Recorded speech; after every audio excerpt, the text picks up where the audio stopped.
ամեն երրորդը փորձում է իր քթի արտաքին տեսքը փոխել։ Մարդու համար քթով շնչելը շատ կարևոր է։ Բայց նաև ձեզ փաստորեն հետաքրքրում է, դուք նշեցիք պլաստիկ վիրաբուժությունը։ Չթերանալով մեր հիմնական քիթ-կոկորտ ականջաբանության մասնագիտության մեջ, Ինչպես տարբերել ռինիտը եւ ալերգիան։ բավականին մեծ տոկոս տարապում են այդ ալերգիաներով։ Ցանկացած մարդ յուրովի է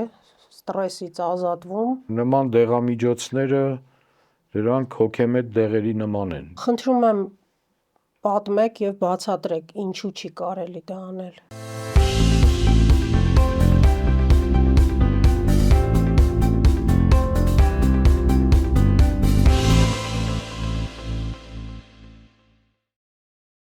Ողջույն, եթերում 9view ծրագիրն է, դիտեք մեզ, լսեք մեզ, իսկ մենք սկսում ենք։ Թե ով է մեր այսօրվա հյուրը, կիմանաք քիչ անց մեր ավանդական բլից հարցումից հետո։ Բարև ձեզ։ Բարև ձեզ հարգանքներս։ Ձեր անունը։ Գնել, ազգանունս Անանյան, հայրանունս Գյորգի։ Շատ հաճելի է։ Ձեր տարիքը։ 60։ Ծննդավայրը։ Քաղաք Երևան։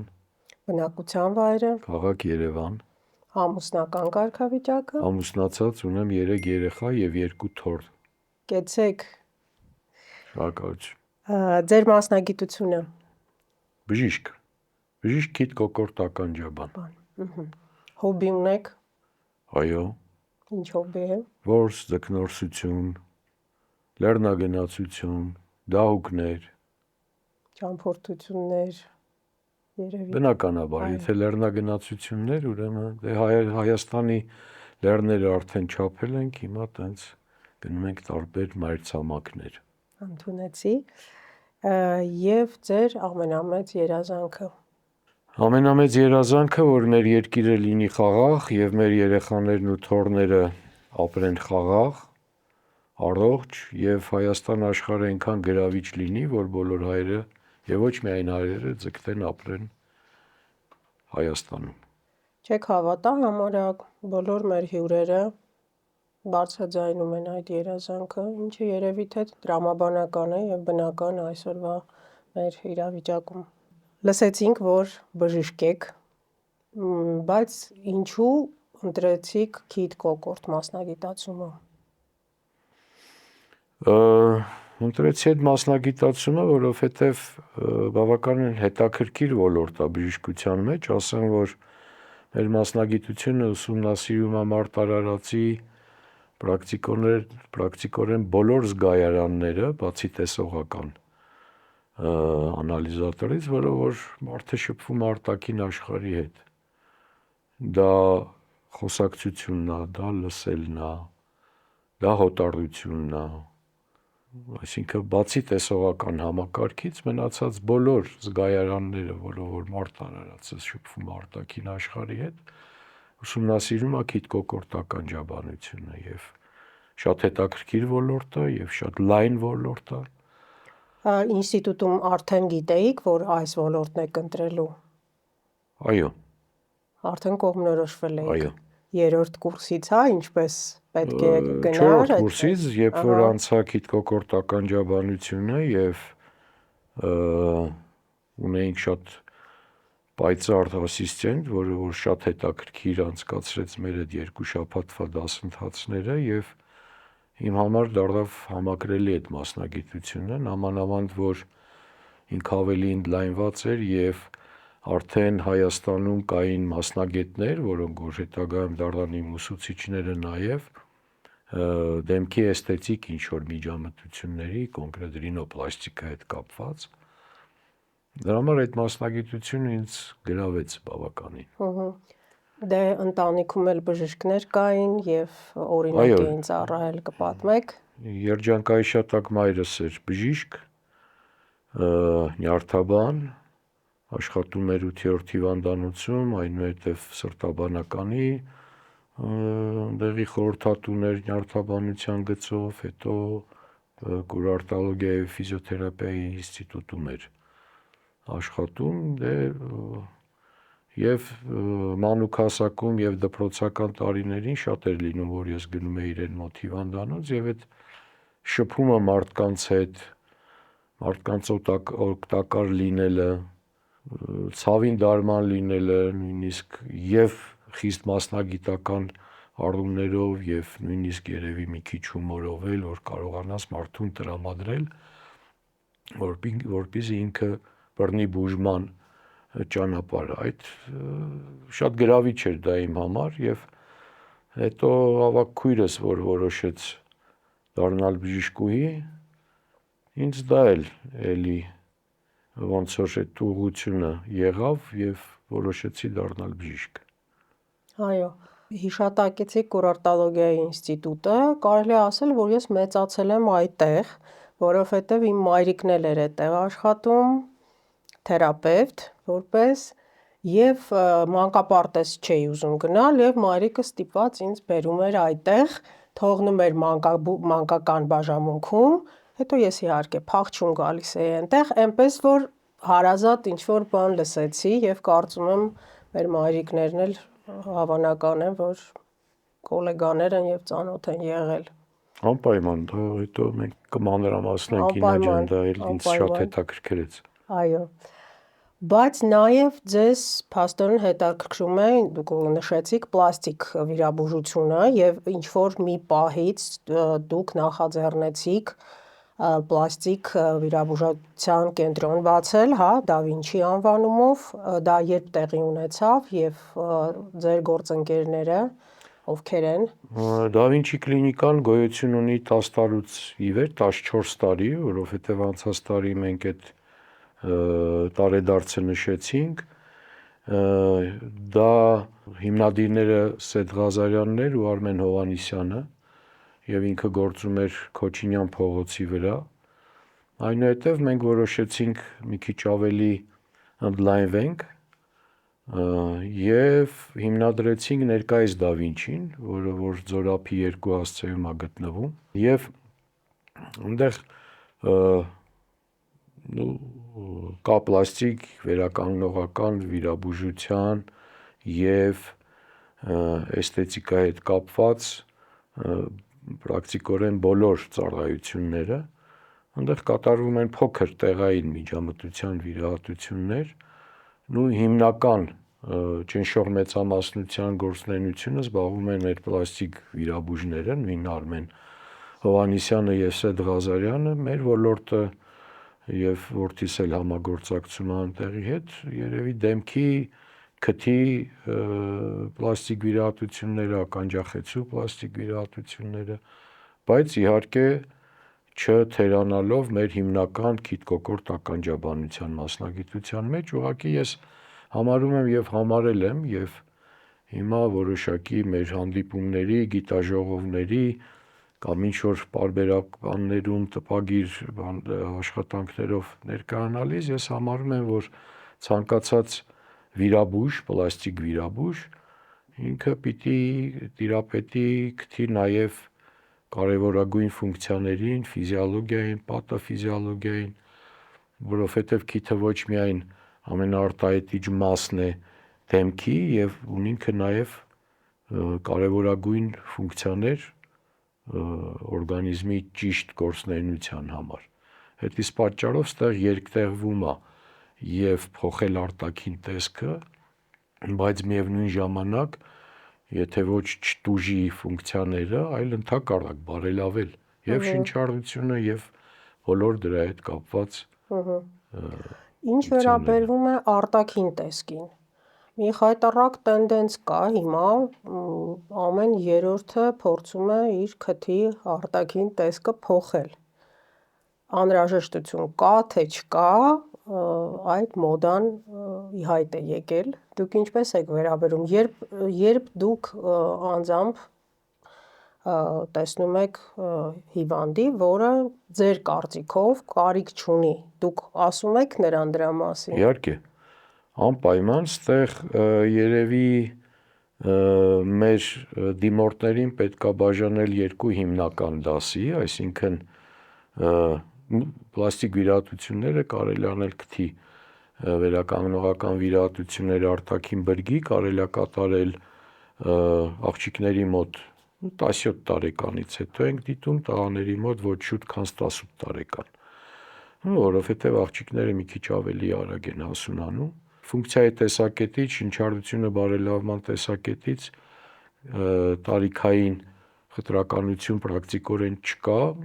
3-4 տարեկանից սկսած, եթե կան խնդիրներ քթի խոռոչի միջնապատի, մենք մշակել ենք որոշակի վիրահատության մեթոդներ, որը որ չի ձեռք տալիս, չի կպնում աճման զոնաներին, եւ մենք համարում ենք, որ մանկական եւ դեռահաս հասակում աճման այդ ակտիվ փուլում մարդու համար քթով շնչելը շատ կարեւոր է։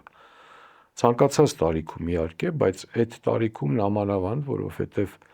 այստեղ ձևավորվում է օրգանիզմը, այստեղ գլխի կմախքը, դիմացնոտային համակարգը եւ եթե շնչառությունը տուժում է, մենք ունենում ենք վերջի վերջո խեղաթյուրված ատամնաշար, դիմացնոտային համակարգ եւ այլ, էլ չեմ ասում, որ քթի դժվարաշնչությունը բերում է նաեւ քրոնիկ թթվածինային քաղցի եւ գանգուղեղի, ասել կուզեմ ամբողջ օրգանիզմի համար, այսինքն թերանում է նաեւ աճը եւ մտավոր եւ ֆիզիկական ձևավորումը։ Անդրադառնանք էսթետիկ վիրահատություններին, այստեղ ոնց որ մեծ 2 դասի տենց մտովի ես իմ գործունեության ընթացքում ոնց որ որոշել եմ եւ նույնն էլ ոնց որ կրթում եմ աճող սերունդին, որ մի բան է, ասենք գալիս է դիմորդ, որը որ 17-18 մինչև 20-25 տարեկան է, որ մի փոքր ավելի քիչ կյանքի փորձ ունի եւ դեռ իր տեսակետները պիտի ձևավորվեն, նույն այդ հապավումով էլ իրեն պահանջներին է պետք վերաբերվել, հա, այսինքն մենք մանրամասն զրուցում ենք, որ իր դրված խնդիրները, հիմա բացի նրանից, որ դուք ասեցիք, որ շատ են դիմորդները, այդպես էլ կա, բայց այդ ավելի վաղ փուլում, երիտասարդ փուլում, այնտեղ մի քիչ ցանկությունները, որ տենց ավելի փոքրիկ, տիկնիկային, ինչ որ քթի բուրգ ձևավորվի, մենք համբերատար բացատրում ենք, որ հիմնական շեշտը այդ վերափոխման պիտի լինի ամենառաջինը համահունչ իր դիմագծերին։ Քանզի քթի ֆունկցիայից ենք խոսում, հիմա ամբողջ մարդկությունը տառապում է ալերգիաներից, ինչը շատ հաճախ արտահայտվում է որպես ռինիտ, հա։ Նախ հարցս, ինչպես տարբերել ռինիտը եւ ալերգիան եւ ինչպես պայքարել եւ նրա հետ, եւ նրա դեմ։ Ցավոք սրտի ճիշտ եք նշում, Երևանը նամանավանդ եւ Հայաստանի որոշ տարածքներ, դրանք պանդեմիկ զոնաներ են, այսինքն շատ մեր ազգաբնակչության բավականին մեծ տոկոս տառապում են այդ ալերգիաներով։ Ալերգիան դա աուտոիմուն ինֆեկցիոն պրոցես է, որը որ բերում է քթի լորձաթաղանթի գերզգայուն վիճակին եւ ուղեկցվում է համապատասխան գանգատներով, դա քթահոսությունն է, դա քթի փակվածությունն է, կարող է լինել աչքերի քոր, կարող է լինել հազ եւ նման իրավիճակները ցավոք սրտի նաեւ տառապում են եւ երեխաները որոշակի տոկոսում։ Դիֆերենցիալ տարբերակել սուր ռինիտը, այսինքն որը որ կամ վիրուսային կամ այլ բակտերիալ պատճառ ունի, որոշակիորեն հեշտ է, որ եթե քթահոսությունը լինում է, եթե այսինքն մարդ վիրուսով է վարակվում, կարող է 1-2 օր դա այդ քթահոսությունը լինի, հետո արդեն բարձրանում է ջերմությունը, մի քիչ ավելի տևական ժամանակահատվածից հետո այդ թափանցիկ որակը քթի արտադրության վերածվում արդեն բորբոքային արտահոսքի, թարախային արտահոսքի, իսկ ալերգիայի ժամանակ նման փոփոխություն արտադրության որակի չի լինում ջերմության բարձրացում, այսինքն այն սիմպտոմները, այն ախտանիշները, որ ես թվեցի, դա շարունակվում է բավականին տևական։ Մենք գիտենք, որ քիթը ունի նաև հարկթային ծոցեր, դրանք կարևոր տեղ ու դեր ունեն քթի ֆիզիոլոգիայի մեջ, որը որ թույլ է տալիս համապատասխանաբար մշակել ներշնչվող օդը, խոնավացնել եւ ավելի բացի քթի խոռոչից այդ մշակումը ներշնչվող օդի իրականացվում է նաեւ հարքթային ծոցերում եւ իրանք պետք է լինեն օդակիր։ Նաեւ մի բան էլ ասեմ, որ այդ խոռոչների օդակիրությունը կարևոր է մարդու ձայնի ճիշտ հնչողությանը։ Եթե մենք ունենում ենք, ասենք, քթաոսություն, քթաբորբ, ոնց որ ասեցի, գրինիտ, որը որ իզոլացված միայն քթի խոռոչով չի ուղեկցվում, այլ նաև ընդգրկվում է հարքթային ծոցերը, մենք զգում ենք, չէ՞, որոշակի մարդ, որ ունի, ասենք, քթաբորբ, լինի դա վիրուսա, լինի դա սուր ինչ-որ պատճառաբանական հիմքով կամ լինի ալերգիկ եւ մենք զգում ենք որոշակի ռնգայինություն։ Ինչ է ասելիքս, երկու դեպքում էլ անհրաժեշտ է կատարել համապատասխան բուժում, որպեսզի նախ վերականգնել մարդու կյանքի որակը եւ զերծ մնալ հետագա բարդություններից։ Բակտերիալ կամ վիրուսային քթաբորբերը կարող են բերել բարդությունների հարքթային ծոցերի, տևական բնույթ կրելու ժամանակ նաև բերում են ախտահարումների ստորին շնչուղիները, համարյա թե նույնը նաև ալերգիկ ռինիտների, որոնք որ նույնպես ենթակա են բուժման եւ որպեսզի հետագա բարդությունները եւ ոչ ցանկալի երևույթները դրանք էլի քիթ հարքթային ծոցերի բորբոքումներն են, կարող են նույնիսկ բերել պոլիպների զարգացման եւ կարող են բերել ստորին շնչուղիների ախտահարման, դա ասթման է, նախաաստման է, ասթման է, որը որ բավականին տհաճ իրավիճակ է եւ բավականին նվազեցնում է մարդկանց կյանքի որակը։ Դուք վերջերս բացատրեցիք ինձ, որ ես մի լուրջ սխալ եմ թույլ տվել տարիներ շարունակ օգտագործելով անոթան նեղացնող սեղմիչներ։ Այո։ Խնդրում եմ պատմեք եւ բացատրեք, ինչու չի կարելի դա անել։ Անոթասեղմիչ դեղանյութերը գործածվում են նրա համար, որպեսզի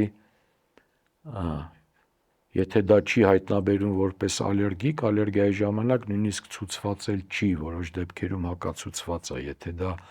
սուր բակտերիալ կամ վիրուսային քթաբորբ է, այդ ժամանակ մենք նշանակում ենք նման դեղամիջոցներ, որ տևողությունը 1 շաբաթից 10 օր ոչ ավել, որպեսզի հանենք այդ սուր իրավիճակից, այդ քթի փակվածությունից, այդ դիսկոմֆորտից, համապատասխան զուգահեռաբար որոշակի բուժումներ կամ հակավիրուսային կամ հակաբակտերիալ եւ այլը, զուգակցելով այդ բուժումները։ Ցավոք սրտի նման դեղամիջոցները դրանք հոգեմետ դեղերի նման են եւ շատ հաճախ մարդիկ ընկնում են դրանից կախվածության մեջ։ Օգտագործելով դա քիթը բացվում է, որոշակի ժամանակահատված երջանկացնում է մարդկանց, բայց դրա ազդեցությունը ավարտվելուց հետո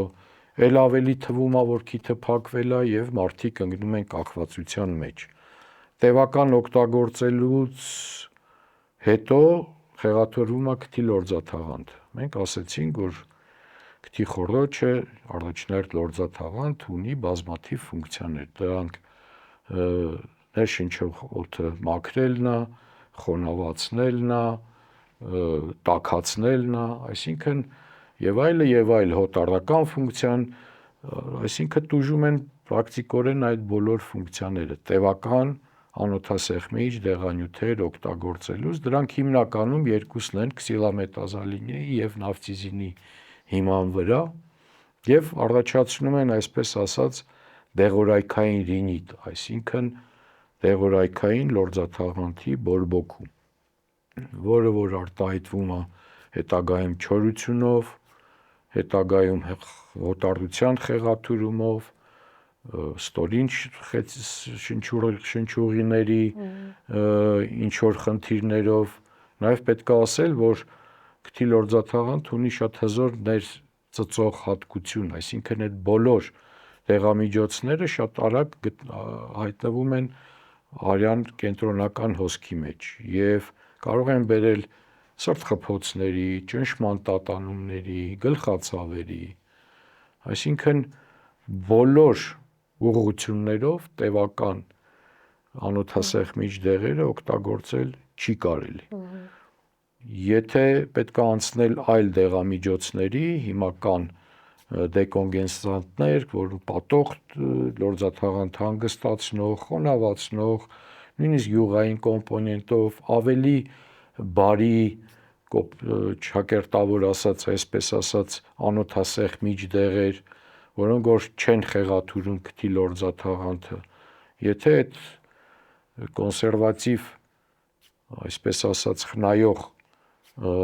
բուժումը էֆեկտիվ է լինում, գերազանց է, բայց եթե մարդիկ ունեն պատճառներ քթի դժվարաշնչության, լինի դա միջնապատի ծրվածություն, լինի դա պոլիպների կամ այլ գոյացությունների առկայություն, խեցիների ստույգ մեծացում, ի դեպ այդ անոթասեղմիչների տևական օգտագործումը բերում է նաև խեցիների ստույգ մեծացմանը, նույնիսկ պոլիպոզ փոփոխմանը, ապա պետք է իրականացնել վիրահատական միջամտություն։ Այո, շատ կարևոր բան ասացիք, քթից անցնենք կոկորդին։ Խրոնիկ անգինաներ, որոնք արտահայտվում են մանուկ տարիքից մեծ մասամբ, նորից ինձ վրա, օրինակ բերեմ, ես տառապել եմ ամբողջ մանկություն այդ անգինաներից և ամեն տարի իմ ծնողները որոշում էին, որ պետք է նշիկները հեռացնել, ամեն տարի տրամադրվում էինք, այդպես էլ չհեռացրեցինք, բայց ինստիտուտի երևի երկրորդ կուրսից դադարեցին այդ իմ անգինաները։ Հիմա ինչ խորհուրդ կտաք, ինչքան պետք է դիմանալ, երբ է պետք արդեն վերաբուժական միջամտության անցնել, ինչ կասեք այդ թեմայի շուրջ։ Նշաբորբերը դրանք կարևոր ընդհանրապես դիմելիության մարդկանց ամբուլատոր բուժ հիմնարկներ և ստացիոնար բուժ հիմնարկներ հիմնականում այդ վերին շնչուղիների տարատեսակ, բորբոքային պրոցեսներն են և անգինաները, նշաբորբերը դրանք մի քանի դասի են պատկանում, եթե լինում են այդ բորբոքումները, նշաբորբերը հազվադեպ, ոչ մշտական բնույթ են կրում, օրինակ մոտավորապես համարում ենք, որ 2-ից 3 անգամ այդ սուր անգինաները, անգինա ասելով մենք ասել կուզենք, որ կոկորդի ցավ, թարախային պրոցես նշիկների վրա, ի դեպ անգինաները մի քանիսն են լինում, նշիկները իրենք կառուցվածքային ունեն փոսորակներ, որտեղ որ հավաքվում են հիմնական այդ սուր ժամանակները, սուր բորբոքային ժամանակներ, այնտեղ թարախային խցաններ են լինում, եթե ավելի խորն են դրանք մի քանիսը միանում են իրար, կարող է ամբողջ արտաքին մակերեսը քմային նշիկների պատվել թարախով, ինչևիցե, այսինքն թարախի առկայություն նշիկների վրա, ջերմություն 3-ից 4 օր ու ընդհանուր թուլություն, դրանից ելնելով բոլոր այդ սիմպտոմները։ Եթե նման էպիզոդներ մենք գրանցում ենք միջինը 3 անգամ տարեկան, ապա պետք է ուշադրություն դարձնել, որպեսզի դա չդառնա քրոնիկ նշաբորբի և հետո հետագայում չդառնա դեկոմպենսացված տոնզիլիտի, այսինքն դեկոմպենսացված նշաբորբի։ Դեկոմպենսացիան ասելով մենք նկատի ունենք, որ հաճախակի անգինաներ և արդեն հարակից խնդիրներ, դա ընդհանուր ախորժակի անկում, հաճախակի հոգնածություն, հոդացավեր, սրտի կողմից գանգատներ և ցավոք սրտի նշիկները քմային, դրանք մտնում են մարդու պահպանողական լիմֆադենոիդային համակարգի մեջ, նշիկները դրանք ամենաերևացողն են, այսինքն զույգ քմային նշիկներն են լեզվարմատնա, քիթմպանի եւ ըմպանի լիմֆադենոիդային հյուսվածքն է եւ ստախյան փողերի հիմքում գտնվող այդ լիմֆադենոիդային կուտակումներն են, այսինքն ներշնչվող օդի եւ ուտելիքի հետ այդ մանրէները արտաքին աշխարհի նստում են այդ համակարգի վրա եւ արյան կազմի ու շատ մատչելի լեզվով ասած ակտիվ գնդիկների եւ մարդու դիմադրողականության հաշվին այդ մանրէները ոնց որ չեզոքացվում են եւ կարող են լինել պարբերաբար խցանիկներ նշիկների վրա, բայց դա նորմալ ֆիզիոլոգիան է, եթե մարդը չի ջերմում, չի հիվանդանում, այսինքն այդ պարբերաբար խցանիկների լինելը դա եւ անցնելը դա նորմալ ֆիզիոլոգիա է։ Ես կուզեմ, որ մեր դիտողները դրան ուշադրություն դարձնեն եւ եթե չկա հաճախակի հիվանդանալ եւ այլ հայլու մեջ տեսնել այդ պարբերաբար այդ խցանիկների արկայությունը շատ մեծ տեղ չտալ եւ շատ չմտահոգվել։ Մի այլ բան է արդեն եթե մենք ունենք հաճախակի հիվանդանալ, եթե դա կոմպենսացված է եւ կարելի է լինում տեղային, ընդհանուր հակաբորբոքայիններով արագ էֆեկտի հասնել, ավելի նվազեցնել հաճախականությունը տարվա կտրվածքով, համապատասխանաբար եւ փոխելով կյանքի որակը, բարելավելով կյանքի որակը, ինչի նկատի ունենք մենք, դա ռացիոնալ սնվելը, կոփվելը, զբաղվել ֆիզիկական ակտիվությունով, որը որ բերում է ընդհանուր մարդու դիմադրողականության ավելի բարձրացմանը։ Մի այլ բան է, եթե մենք այդ կոմպենսացված փուլը վերածվում դեկոմպենսացվածի, այսինքն մարդ էլի հաճախակի եւ բավականին ծանր ժամանակի ընթացքում ել ավելի ծանր դեպքեր են գրանցվում այդ անգինաների, ունենում ենք հոդերի, հոդապարկերի ախտահարում, ունենում ենք սրտի փականային համակարգի ինչ որ խեղաթյուրում, այսինքն քրոնիկ ինֆեկցիայի օջախը կարող է բերի ցանկացած օրգան համակարգերի ախտահարմանը եւ պետք չի սպասել այդ վատ թարացմանը ընդհանուր իրավիճակի, այսինքն եթե իմ նշած բոլոր այդ ախտանիշները արկա են, ապա պետք է մտածել արդեն այդ նշիկների հեռացումով։ Այսինքն մենք գնահատում ենք նշիկները, որ կատարում են ոչ թե պահպանողական դեր, այլ ընդհակառակը տեղային եւ ընդհանուր դիմադրողականության անկման հետևանքով, հաճախակի հիվանդանալու հետևանքով դրանք վերենացվում քրոնիկ ինֆեկցիայի օջախի եւ պետքա դրանք հեռացնել։ Հասկանալի է։ Վերջերս մի մանկաբուժից լսեցի այսպիսի կարծիք, ասաց, որ բարձր տաքության ժամանակ ականջի բորբոքման փուլում բարձր տաքության ժամանակ արգելվում է ականջի կաթիլներ օգտագործել։ Պետք է տաքությունը իջեցնել, նոր օգտագործել այդ կաթիլները։ Լսել եք այդպիսի կարծիք։ Ես տարատեսակ կարծիքներ կարող են լինել, բայց մենք ոնց որ հիմնվում ենք մեր ուսումնասիրածի վրա, մեր գիտելիքների վրա, մեր փորձի վրա եւ ոչ միայն մեր, այլ նաեւ մեր գոլեգաներին աշխարհասփյուր, հիմա փառք Աստծո ամեն ինչը բաց է ինֆորմացիան, բնականաբար եթե երեխայի մասին էր խոսքը, մանկական հասակում եթե կա ականջացավ, ապա նախանպայման պիտի զննի քիթկոկորտ ականջաբանը նման դեպքերում, որովհետև ականջաբորբը կարող են լինել թմքաթաղանթի առանց վնասման եւ վնասումով, այսինքն թափածակումով եւ բուժման ռազմավարությունը ստեղ տարբեր է, այսինքն մի միջոցներ կոնկրետ ականջի կաթիլներ կարող ենք օգտագործում ենք, եթե կա ոչ թափածակված ականջաբորբ, եթե կա արդեն թափածակված ականջաբորբ, օգտագործում ենք այլ կաթիլները, եւ եթե կան սիմպտոմներ, գանգատներ, դա հիմնականում ականջացավն է, լսողության անկումն է եւ այլը պետք է օգնել բուժել, տարանջատելով իհարկե թե ինչ դեպքի հետ գործ ունենք։ Անպայման պետք է նաեւ օգտագործել քթի կաթիլներ, քթի լորձաթաղանթ հանգստացնող, կրճատող, բացող կաթիլներ, որովհետեւ մեր մասնագիտությունը քիթ-կոկորտ ականջաբանությունն է, այսինքն այդ բոլոր օրգան համակարգերը մարտարարածի մոտ խիստ շաղկապված են կոնկրետ քթի տմպանի հետ դեպի թմբկախորշեր տանում են Եվստախյան փողերը, որոնք որ ներսից ապահովում են օդափոխությունը եւ դրենաժ ֆունկցիան եւ սուր բորբոքումների ժամանակ քթի փակվածության ժամանակ առաջնահերթ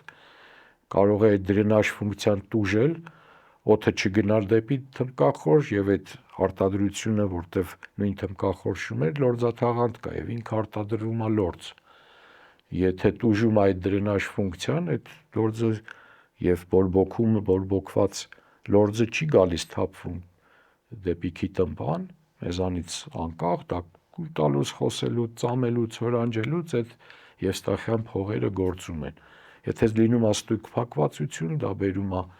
ծանրաբեռնվածության ականջի, թմբկախորշի, բերում է կուտակումների, բերում է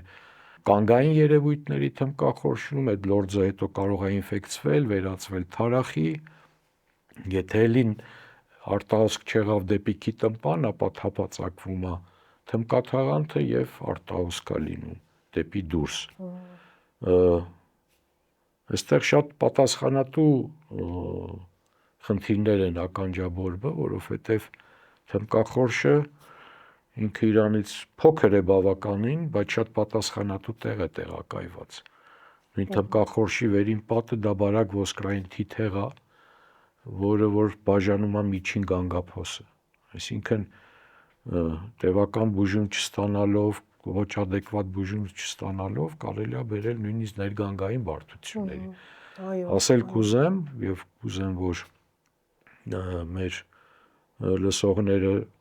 ուշադիր լինեն եւ յուրաքանչյուր ականջաբորբերի ժամանակ, հա, այդ սիմպտոմների, ցավի, լսողության փակվածության անապահ դիմեն բժշկի։ Չի կարելի երբեք սուրբ փուլում տաքացնել, ինչ որ տաքոցներ դնել։ Դա կարող է բերել այդ սահմանափակ հատվածում այդ ինֆեկցիայի տարածմանը, ներգանգային բարդությունների, այլ խնդիրների։ Կարճ ասած, պետք է անհապաղ դիմել բժշկի խորհրդի։ Այո։ Կա այսպիսի ախտորոշում, ապնոե, երբ մարդ քնած ժամանակ, հա, դադարում է շնչել։ Կարող եք մանրամասնել այս թեման, որովհետև շատ հաճախ հանդիպող ախտորոշում է հիմա դարձել դա։ Դա էլ շատ կարևոր հարցերից է, մեր մասնագիտության ուսումնասիրման թիրախներից մեկն է։ Ապնոեները շնչարգելություն քնի մեջ։ Դրա պատճառները նախ մենք հիմական համապատասխան քնի կենտրոններ, որտեղ որ այդ ուսումնասիրությունները կատարում են եւ այդ շնչարգելությունը երկու պատճառով է լինում, կամ կենտրոնական, այսինքն ինչ որ խնդիրներ կա կենտրոնական նյարդային համակարգի, ավելի կոնկրետ շնչառական կենտրոնի հետ, լինում են պերիֆերիկ, այսինքն շնչառական ճանապարհների հետ կապված ինչ որ խնդիրների, դա առաջնահերթ քթի փակվածությունն է, նաև ոչ վերջին դերը, այլ գլխավոր դերերից մեկը դա քաշն է, քաշի ինդեքսն է, եւ լինում են խառը, այսինքն եւ կենտրոնական եւ պերիֆերիկ այդ հատվածների հետ կապված խնդիրները, որը որ բերում է շնչարգելություններ քնի մեջ։ Ինչն է, ինչպես ասեցի, հիմնականում դա քթի փակվածությունն է։ Այսինքն դա կարող է լինի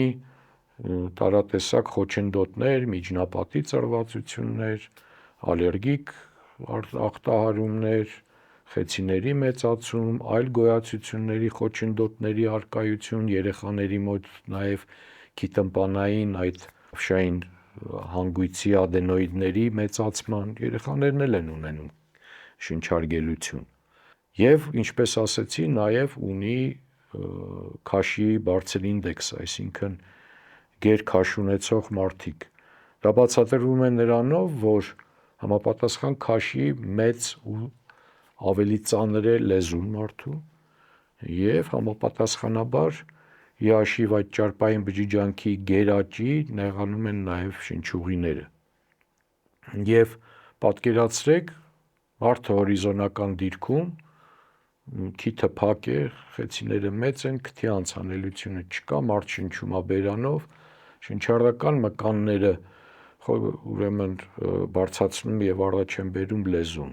լայնացնում են շնչառական ուղիները։ Գերմարդկանց մոտ նաեւ կրծքավանդակի ծավալն է փոքր, ի շնորհիվ ստոծանու, հա, որտեղ որ ստամոքսն է մեծ, հա, եւ այդ բոլոր խոչընդոտները հաղթահարելով մկանները աշխատում են, շնչառական մկանները, կրծքավանդակի մկանները, ստոծանին, եւ որոշ ժամանակ հետո հյուծվում են այդ մկանները, տեղի ունենում շնչառության կանգ, եւ այստեղ նորից վերականգնումը, այսինքն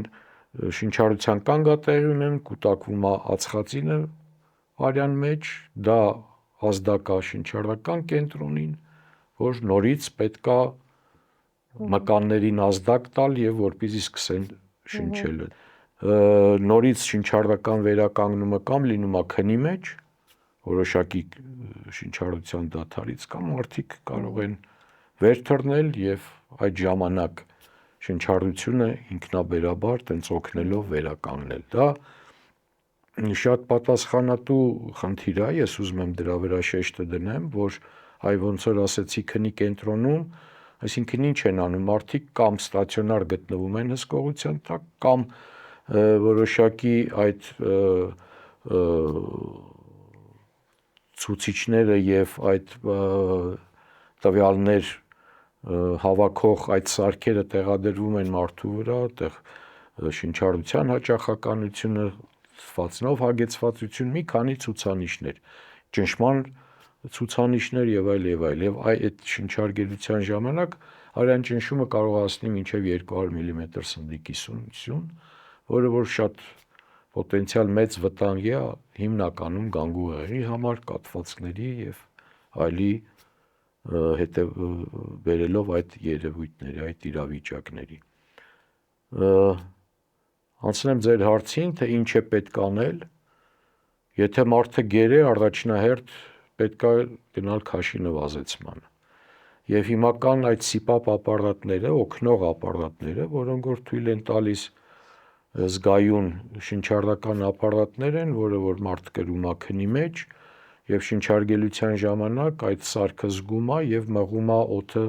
վերին շնչուղիներով։ Այդ դեպքում որոշակիորեն կանոնավորվում է քունը, որոշակիորեն իդեպ այդ իրավիճակները բերում է քրոնիկ թթվածինային քաղցի, բերում է նաեւ մարդկանց ոչ լիարժեք քնի, բերում է քրոնիկ քնկոտության, որը որ կարող է լինի եւ օրվա ընթացքում, ցերեկվա ընթացքում, իսկ պատասխանատու գործունեությունով զբաղվող մարդիկ, օրինակ վարորդները կամ մենք բժիշկներս կամ այլ մասնագիտության տեր մարդիկ, դուք պատկերացրեք այդ ոչ լիարժեք քունը կարող է բերի քնկոտության նաեւ օրվա ընթացքում։ Այսինքն առաջնահերթ կրել շնչառական այդ CPAP ապարատը, կանոնավորել հագեցվածությունը թթվածինով, կանոնավորել ֆիզիոլոգիան, որը որ կհեշտացնի քաշի նվազումը, եւ հետո եթե կան իհարկե ստույգ խոչընդոտներ քթի վերին շնչուղիների հետ կապված, վերականգնել քթի անցանելիությունը, քիթըմպանի անցանելիությունը, շտկելով միջնապատը, մշակելով խեցիները, քիթըմպանում ինչ որ եթե կան գոյացություններ կամ խոչընդոտներ, դա վերացնելով, եթե ունենք դեկոմպենսացիա, այսինքն այդ տևական խռմփոցի եւ մենք գիտենք շնչարգելությունը դա խռմփոցի ոնց որ նման իրավիճակներում լինում է նաեւ խռմփոց եւ հետո նոր շնչառության կանգ։ Եվ այդ տևական եթե լինում է այդ խռմփոցը, այսինքն խեղաթյուրվում է նաեւ փափուկ քիմքը։ Ինքը կախվում է, լեզվակն է երկարում եւ դա էլ ավելորդ խոչընդոտ է, պետք է լինում կատարել նաեւ փափուկ քիմքի հատում համապատասխան մակարդակին, որպեսզի բերել եւ այդ հատվածի մի քիչ ավելի ծավալի բացմանը եւ այդ խրմփոցի նվազեցմանը կամ վերացմանը իսպարտ։ Շնորհակալություն։ Դուք մասնակցել եք որպես բժիշկ բոլոր պատերազմներին՝ 90-ականներին, ապրիլյան եւ 44-օրյա։ Ցավոք սրտի, այո։ 90-ականներին էլ բարդ էր շատ եւ իմ ամուսնու եղբայրը 2 տարի կռվել է Ղարաբաղում եւ նա պատմում էր, որ ուտում էինք, ինչ շարժվում էր, կրում էինք զոհվածների համազգեստը, մի օր էլ ասաց զարթնեցի եւ տեսա, որ ամբողջ ջոկատից ես եմ կենդանի մնացել։ Բայց այնուամենայնիվ 90-ականներին մենք հաղթեցինք։ Հիմա պարտվել ենք եւ շարունակում ենք պարտվել։ Ձեր կարծիքով ինչ է պատճառը։ Սա բավականին բարդ եւ ծավալուն հարց է, ես ասեմ, որ ես որպես բժիշկ մասնակցել եմ որոշ 90-ականներին որոշ դրվագներ եղել է, որ տենց հակառակորդի հետ երես-բերեսում ա եղել, բայց հիմնականում մեր գործը ոնց որ թիկունքի հետ կապված է։ Համեմատականը, եթե 90-ականներին մեր հերոսները վախճանվում էին թիրախային վնասումներից, ասենք կարևոր օրգան համակարգերի անմիջապես վնասումից կամ մեծ անոթների վնասումից, դա բեկորային վնասվածքներն էին փոքր բեկորի, ապա վերջի պատերազմը 20 թվականի դա մի արհավիրք էր։ Այդ բեկորները շատ մեծ էին, այդ բոլոր այդ մարդուն վնասող այդ բոլոր բաները ավելի էին վնասում, ավելի էին, կարճ ասած, դա մի հատ մղձավանջ էր, որի մեջով անցավ մեր ազգը, ցավոք սրտի, պատճառը երևի մեր ազգի ոչ միաբան եւ ոչ միասնական ելնելն է, ըստ երևույթին։ Համաձայն եմ ձեզ հետ։ Ռուբեն Վարդանյան եւ 22 մեր հայրենակիցներ, որոնք գտնվում են ադրբեջանական դժոխքում։ Ձեր կարծիքը որպես մտավորականի այս իրավիճակի շուրջ։ Ես ավելի կենտրոնանայի Ռուբեն Վարդանյանի անձի վրա։ Ընդհանրապես մենք չենք կարողանում կամ չենք ուզում գնահատել մեր ազգի պայծառամիտ մարդկանց, ունակ մարդկանց, իսկ Ռուբեն Վարդանյանը դա աշխարհահռչակ մարդ է, որը որ բավականին մեծ լումա ունի եւ Հայաստանի եւ Արցախի զարգացման վրա, հենց ելնելով իր կարողություններից, իր հնարավորություններից, մենք գիտենք այդ Տաթևի ճոպանուղին, ավելի ակնհայտ, որը որ հիմա գալիս է իմ մտքին եւ տարատեսակ լիքը շատ բաներում, որտեղ որ Ռուբեն Վարդանյանը օգտակար է եղել իրեն հայրենիքին։ Եվ Հայաստանը բարձրացրել է ռեյտինգը Հայաստանի միջազգային ասպարեզում այդ Ավրորա հիմնադրամը ստեղծելով եւ ամեն ինչի էությունը դուք գիտեք, որ ոչ թե պարգևատրվում են կամ մեծարվում են ոչ հայ ազգի, այլ ազգի նվիրալներ լինեն դրանք բժիշկներ, մարդասերներ, տարբեր, հա, հենց ելնելով այն բանից, այն հանգամանքից, որ մենք բազմաթիվ փուլերում ենթարկվել ենք հալածանքների, ունեցել ենք ցեղասպանություն եւ այլ, այսինքն հայերը նույն Ռուբեն Վարդանյանը մեծ հումանիստ մարդասեր լինելով այտենց յուրահատուկ ինչ որ գործընթաց է ի հայտ բերել եւ ինքը իրան զրկելով շատ բաներից որոշել է վերադառնալ իրեն հայրենիք Արցախ աշխարհ եւ այնտեղ օգտակար լինել։ Ես չգիտեմ, առաջինը երևի իրան էր պետք փրկել մեր թշնամիների ճիրաններից, բայց ցավոք սրտի ունենք այն ինչ որ ունենք։ Ես խիստ ցավում եմ եւ իմ էությամբ սատարեմ իրեն եւ ցավոք սրտի տենց ինչ որ միջոցներ կոնկրետ ես չեմ տիրապետում, որ ինչ որ կոնկրետ հարցերով օգտակար լինեն։ Ցավալի է շատ։ Մենք այս բոլորը մեզ պիտի դասեր լինի, որպեսզի մենք կարողանանք մեր տաղանդներին, ունակ մարդկանց կարողանանք պահել փայփայել այդ մեր ազգի ադամանդներին մենք պիտի կարողանանք հենց կյանքի ընթացքում սատար կանգնենք, համախմբվենք, օգտակար լինենք, ոչ թե մեր հին հայկական բանով գնա մեղրի արի սիրեմ։ Այս ծանր իրավիճակում, ծանր իրականության մեջ ցանկացած մարդ յուրովի է ստրեսից ազատվում։ Դուք կարծում եմ ազատվում եք ստրեսից ճամփորդությունների միջոցով։ Երկու խոսքով խնդրում եմ ձեր ամենավառ տպավորիչ ճամփորդությունները։ Եթե կարելի է Պերուի մասին, մի երկու խոսք եւ Արարատի գագաթին բարձրանալու, վերաբերյալ։ Արարատի բարձրանալ դա 2011 թվականն էր, որը որ դե շատ տենց հետաքրքրական ու կարևոր էր, հենց լինելով բարեբախտաբար մինչև Արարատը եւ Արարատ բարձրանալուց հետո մենք մեր պատմական հայրենիքի տարբեր վայրերում եղանք, որը որ շատ տպավորիչ ու կարևոր էր։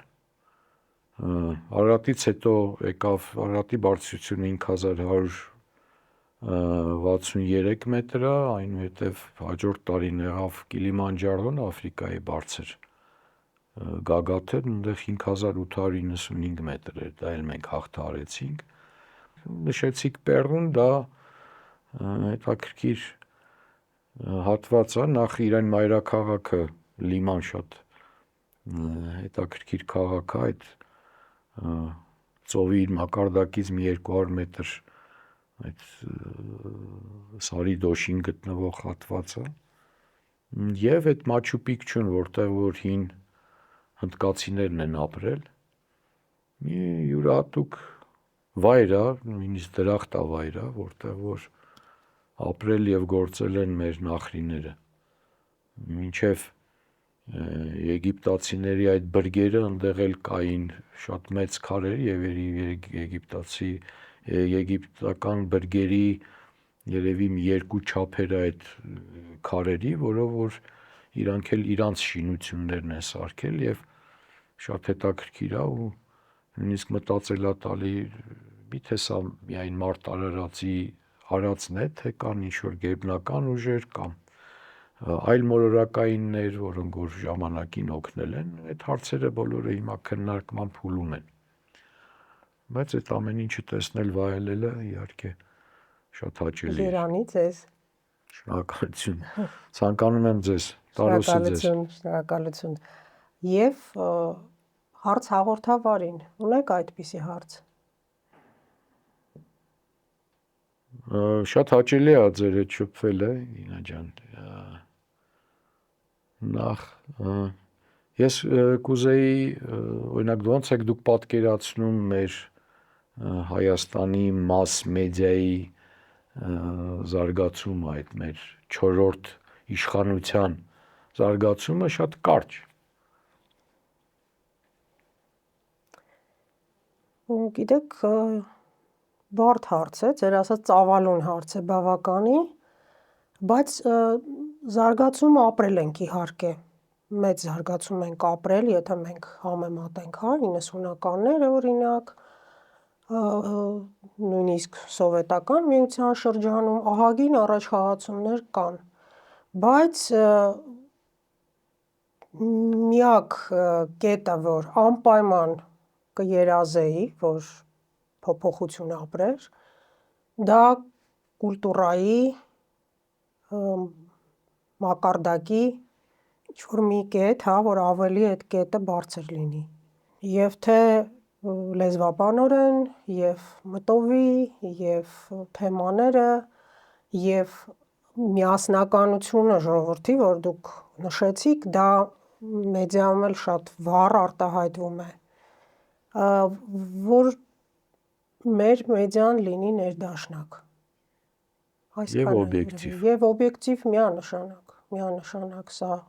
հիանալի հուշում էր իմիջիայլուց ինձ։ Շնորհակալություն։ Շնորհակալություն ձեզ հիանալի և շատ հետաքրքիր զրույցի համար։ Ես եթե ունեմ տենց եզրափակիչ խոսքի իրավունք, Իհարկե։ ես կուզեի արտահայտվել։ Դուք ասացիք, որ որտեղ եք դուք տեսնում ձեր հանգրվանը, հանգստանալը նախ իմ ընտանիքում, իմ երեխաների, իմ թոռների հետ։ Նաև իմ մեծ հանգրվանը և հոգեբանական որոշակի դրական լինելը, հա, եւ օպտիմիզմը, լավատեսությունը, դա ինձ այդ ամեն ինչը բերում է մեր երիտասարդություն, սկսած իմ երեխաներից, որոնք որ արդեն հասուն մարդիկ են եւ բարեբախտաբար կայացած մարդիկ են եւ բարեբախտաբար կրթված են եւ բարեբախտաբար բարի են, շատ մարդկային են, որի համար ես շատ ուրախ եմ։ Ինձ ուրախացնում է մեր գալիք սերունդը։ Ես դասավանդում եմ նաև մեր մայրբուհում, Երևանի պետական բժշկական համալսարանում եւ իմ հիվանդանոցը Նայիրի կենտրոնը, նաև ուսումնական մասնաճյուղ է մեր համապատասխան քիթ-կոկորդական ջաբանության ամբիոնի, մեր մայրբուհի, որտեղ որ գալիս են եւ ուսանողները եւ հետագա մասնագիտացումը, այսինքն քիթ-կոկորդական ջաբաններ ապագա 3 տարի անընդմեջ կրթվում են մեր մասնաճյուղում եւ ինձ հուսադրող է մեր պայծառ երիտասարդությունը, անկեղծ եմ ասում, որ ես շատ ափսոսում եմ եւ մեծ մեղք եմ տեսնում մեր այս անձամբ իմ մեղքն էլ, որովհետեւ յուրաքանչյուր ունի իր մեղքը, ավագ սերունդը, որ մենք մեր հայրենի քես իրավիճակում ենք թողել մեր երիտասարդությանը, բայց այդ հանգամանքն էլ ավելի մեր երիտասարդներին ոնց որ ավելի պատասխանատու, ավելի իմաստուն է դարձնում։ Եվ ես տեսնում եմ, դա երևի դիալեկտիկա է, դա ճիշտն է, որ ասում են Աստված մի արածե մեր երեխեքը մեր նմանը լինեն, իրանք մեզանից լավը պետք է լինեն։ Ու մեծամասնությունը բարեբախտաբար այդպես է։ Բազմատաղանդ են, իմաստուն են, տարիներին ոչ բնորոշ եւ դա մեծ հույս է ներշնչում մեր ազգի եւ մեր երկրի ապագայի համար։ Ես իրենց ուզում եմ ողջունեմ եւ դրդեմ, որ երբեք չհիասթափվեն, այլ գնան առաջ եւ իմանան, որ իրենց ծնողները ավագ սերունդը մինչև վերջի շունչ պատրաստ ենք իրենց թևոթիկունք լինել։ Շնորհակալություն, հաջողություն մեր երիտասարդությանը, իսկ ես հիշեցնում եմ, որ մեր հյուրները այսօր Գնել Անանյանը, բժիշկ օտոլարինգոլոգ, վիրաբույժ եւ ուղղակի շատ հետաքրքիր մարդ։ Շնորհակալություն, որ մեզ հետ էիք, բաժանորդագրվեք, լայքեք մեզ, մինչ նոր հանդիպում։